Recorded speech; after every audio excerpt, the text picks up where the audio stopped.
거의 전고점에 와 있죠. 여기도 전고점 넘고 있습니다. 작은 도시이지만은 전세가 상승을 통해서 매가가 올라가면서 전고점을 지금 뚫고 있습니다. 그게 이제 대구의 수성구나 아니면은 부산의 해운대가 될 수 있겠죠. 그런 것들이 그러면 전고점 넘을 수 있을까? 이런 것도 한번 궁금할 거 아닌가요? 그걸 한번 예측해 볼 겁니다.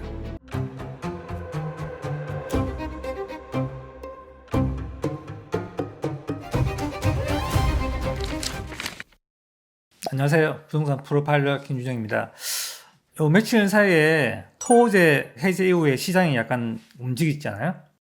토호제 이후에 시장이 어떻게 될지 같이 한번 볼게요. 제가 지난달에 2월 정도 되면은 약간 시장에 어떤 변화가 있을 거라고 제가 말씀드렸죠. 왜 그런 말씀 드렸냐 하면은 작년 9월 넘어가면서 정부의 어떤 정책으로 시장이 위축됐기 때문에 그 정책이 다시 풀린다면은 시장의 거래는 다시 돌아오거든요.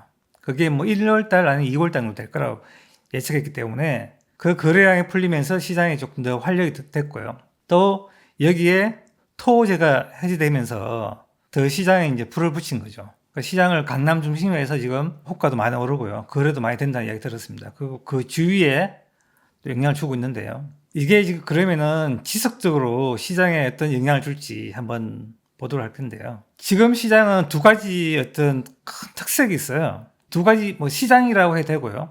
아니면은 트렌드라고 해도 되고요. 시장의 방향이라고 해도 됩니다.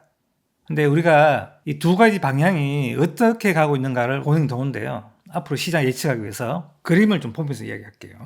지금 최근에 여러분들 아시다시피 강남 3구를 위주로 해서요. 많이 올랐고 또 강남 3구 같은 경우는 전고점을 다 돌파했습니다.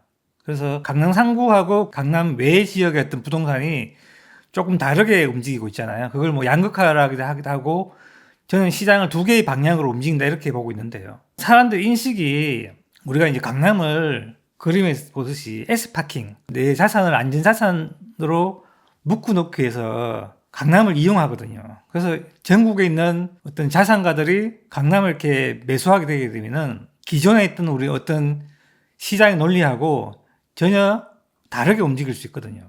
기존에 했던 그 수급 논리 있죠. 전국에서 사기 때문에 수급 논리가 맞지가 않게 됩니다. 그리고 뭐 대출, 소득 맞지가 않게 되고요.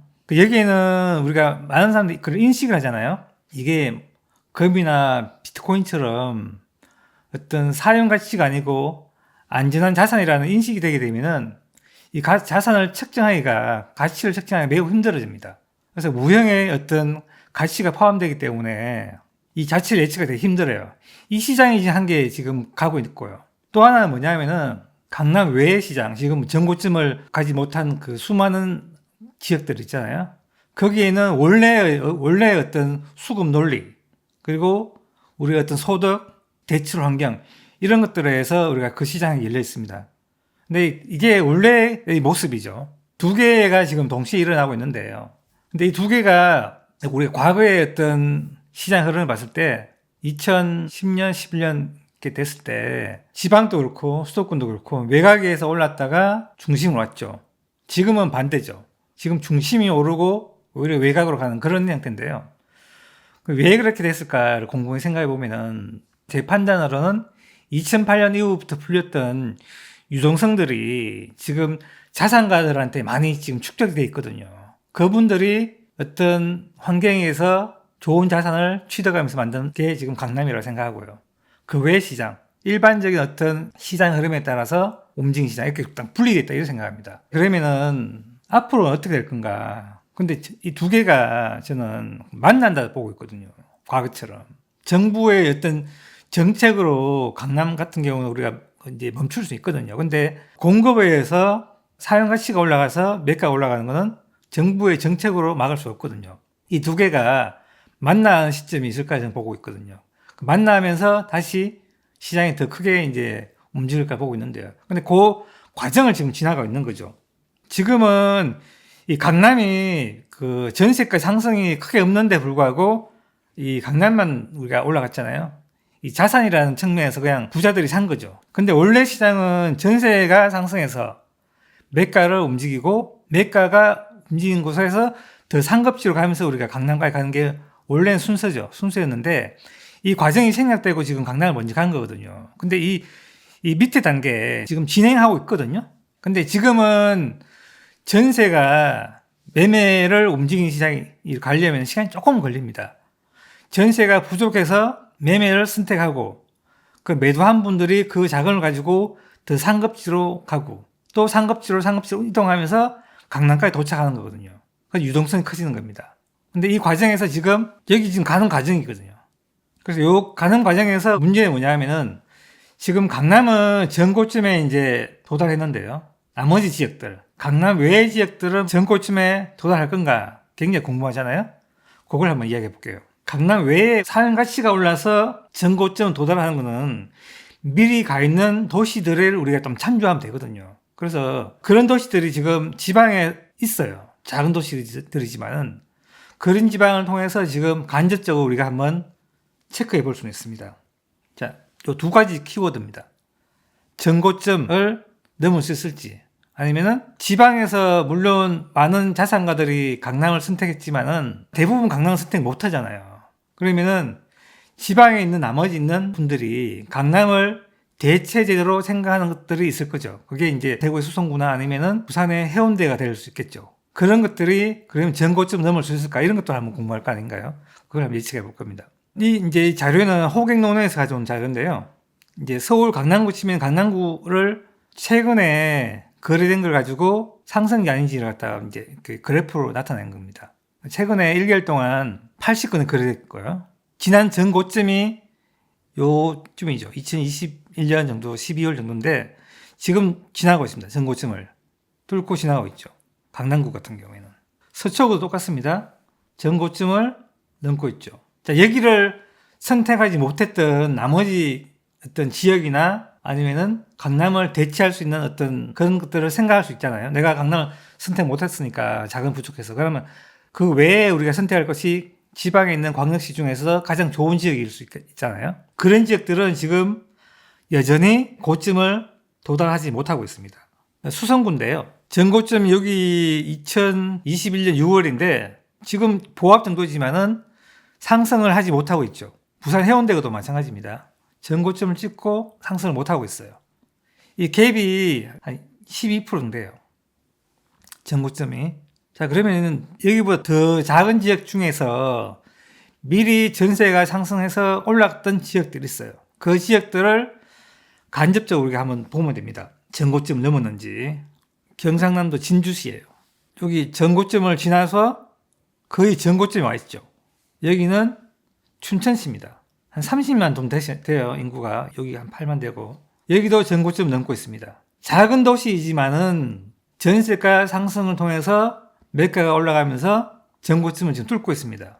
그러면은 대구 수성구나 해운대와 같이 강남처럼 아주 우리가 자산을 파킹하는 정도는 아니지만은 많은 분들이 선호한 지역이면은 충분히 넘을 수 있을 거라고 우리가 예측해 볼 수 있죠. 그래서 수성구나 해운대 마찬가지고 대구나 부산도 마찬가지냐 공급이 지금 급감하고 있습니다. 그래서 곧 전세 상승이 일어나고 전세 매물이 부족하고 매가로 연결된다면 이런 지역들이 전고점을 넘을 가능성이 굉장히 크다. 저는 그렇게 보고 있습니다.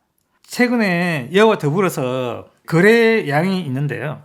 거래량을 어떻게 변하는지 잠깐 볼게요. 자, 이거는 월 평균 거래 비율인데요. 이게 지금 12월하고 1월 달인데 2006년부터 2024년까지 매달 12월 달만 가지고 평균 낸 거예요. 그 평균보다 지금 어느 정도 수준까지 도착했는지를 비율이 어느 정도 되는지 만든 통계거든요. 2024년 12월 경우에는 서울은 평균의 56%가 지금 거래되고 있는 겁니다. 경기도는 61%, 인천은 60%, 부산은 51%이죠. 지방 중에서 가장 괜찮은 곳이 광역시 중에서는 울산이 60%죠. 그리고 도 단위는 강원도, 충북이 좋고요. 25년 1월로 넘어오게 되면은 매년 1월 달을 평균 내서 그 평균만큼 우리가 얼마나 지금 거래가 되고 있는가를 해본 거죠. 서울 같은 경우는 66%가 올랐어요. 12월보다 평균이 더 올랐죠. 1월은. 거의 모든 지방들이 올랐습니다. 경기도 61에서 65, 인천 60에서 69, 부산은 51에서 54, 대구는 59에서 70, 울산은 60에서 74, 울산에 공급 없는 지역이랬죠. 그죠? 강원도 88, 충북 89, 충남 97입니다. 떨어진 데가 두 군데 있어요. 제주하고 세종입니다. 실질적으로 우리가 거래량을 보게 되면은 서울보다 지방과 도가 더 많이 거래량이 회복되고 있는 걸 볼 수 있죠. 시장의 어떤 판단과 단지 뭐냐면은 거래량이 100% 안 나왔기 때문에 곳곳에 우리가 시장에 미친 영향이 적다는 거지, 시장에 움직이는 어떤 폭을 보게 되면은 도 단위가 더 높고요. 그 다음에 광역시 이렇게 되는 거죠. 그래서 전체적인 흐름은 앞으로 가고 있는데 그 중에서 도 단위가 좀 더 좋게 나오고 있다는 겁니다. 우리가 생각하는 거하고 좀 우리 언론에서 나온 거와 좀 다르긴 하지만은 물론 거래량이 적기 때문에 그렇습니다. 근데 시장의 전체의 어떤 움직임은 더 좋은 방향으로 움직이고 있다. 이와 더불어서 지금 앞에 이야기했듯이, 자, 정상적인 거래가 나오고 우리가 공급이 적어졌을 때 그러면 어떤 선택이 되는가? 자산이라고 생각하는 그 핵심적이 올라갈 가능성이 굉장히 크다, 이렇게 볼 수 있는 거죠.